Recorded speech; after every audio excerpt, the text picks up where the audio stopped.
The director of new play development is kind of a new title to me. I remember Michael Dixon was here, as the dramaturg in the '90s, and literary manager, and he did a lot of the new play development work.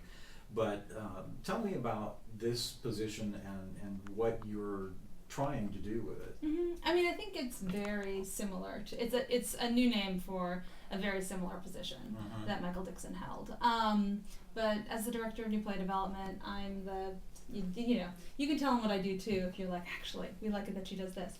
But I'm the head of the literary department, which means I go to more meetings than other people in the department. But mostly what we all do is is work on the new play program, administer the new play program. So that's the Humana Festival, and we probably get in between 600 and 900 full-length plays in any given year. And I read a lot of those. Amy Wagner, who's our literary manager, and Julie Dubner, who's our resident dramaturg, are also reading plays. So we read plays, we evaluate plays, we say, hey Mark, this play is really interesting.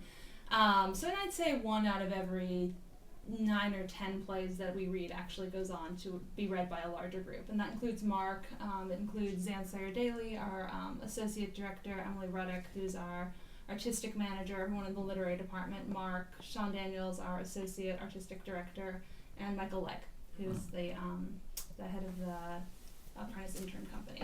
So we'll get together and read. So we have a book club. Exactly. once a week book club. Yeah, so we'll talk about the plays, and we'll just talk about what each of us thinks, and then we'll do that probably mid-May through September.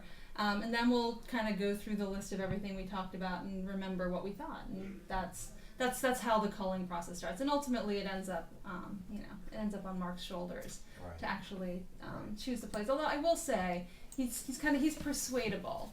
He will look if he doesn't love a play and I love a play, I'll say, like, you should really look again, and then he really looks again, and then it happens or it doesn't. But it's actually, I have to say, and you can cover your ears for this, Mark, like, I've got one of the best jobs in the American theater. I mean, I work at a place where we do a bunch of new work, so the work that I do really matters.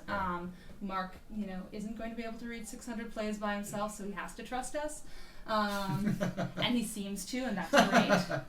And it's, again, Indeed. like, I read for a living. I can't believe it's a job, much less mine, That is a great job. Yeah. Well, and Actors Theater really is